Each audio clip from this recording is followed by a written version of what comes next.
In my motorhome, where I'm parked right now, I use a portable air conditioner, and it decided to pee on my floor, pee on my driver's seat. So I had to take everything out, and I have a carpet shampooer, so I shampooed the rugs and tried to suck up as much water off the seat as I could. Now I've got 2 fans blowing on it. So, and it's pretty dry today. The humidity is a little lower than normal, so I think it'll dry fine. And this is my setup on my window to vent the vent hose out with. I have a piece of whiteboard there, and the reflectix around it because the hose does make heat.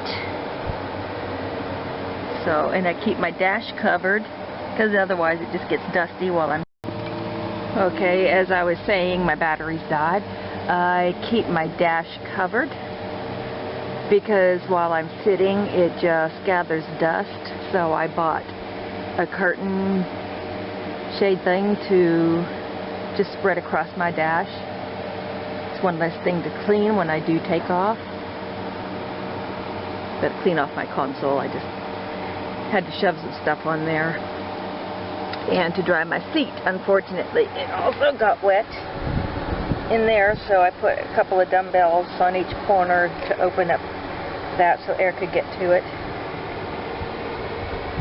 So, and I think what happened was, right now I've got a plug in it, and I think what happened was the drain hose I was using, I think just wore out and water was getting past it.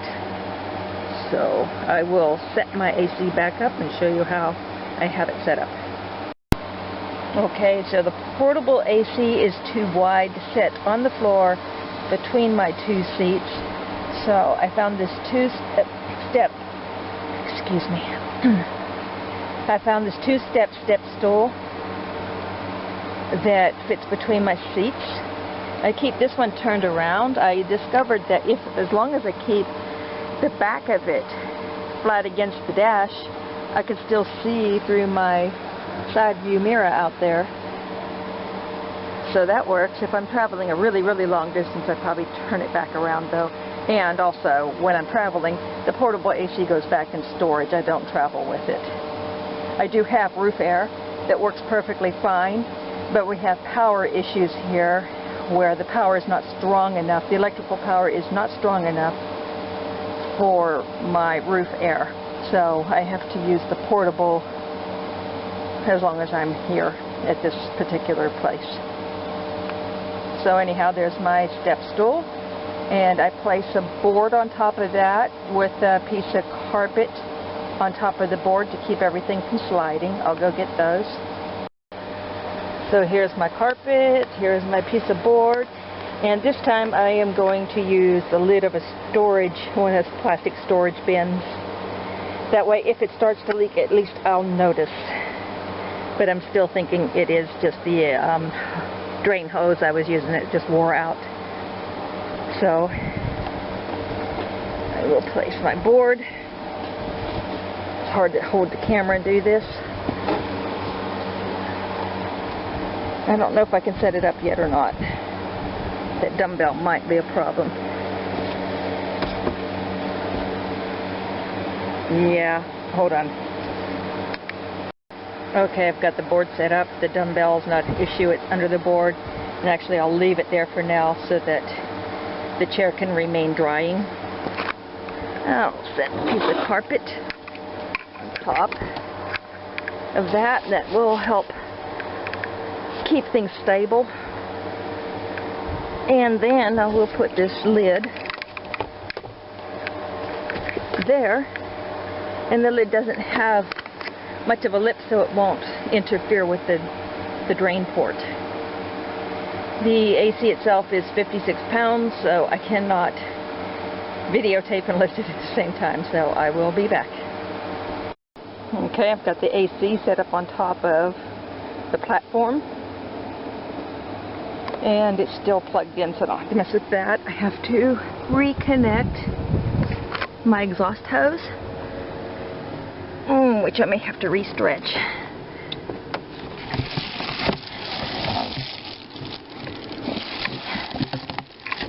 Okay, this is going to repair both ends.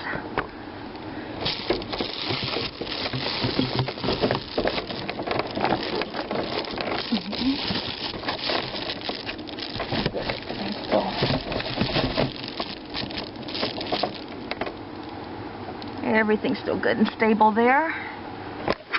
So it's connected in the back of the portable AC.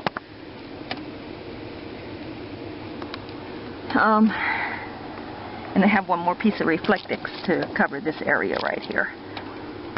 Okay, I went outside, got my drain hose. I shampooed this seat also. Just because I was shampooing the front, I decided to do it too.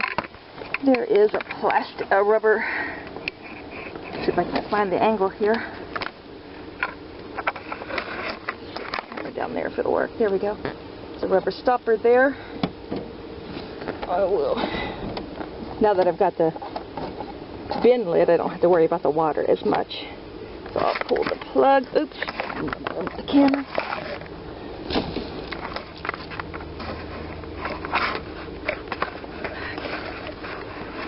Set back up.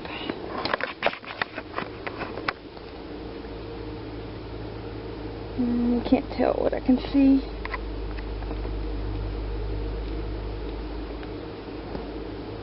Okay. Pull the drain plug and connect my drain hose on the end that's not been used before. I'll just reverse the ends. Oh, darn it.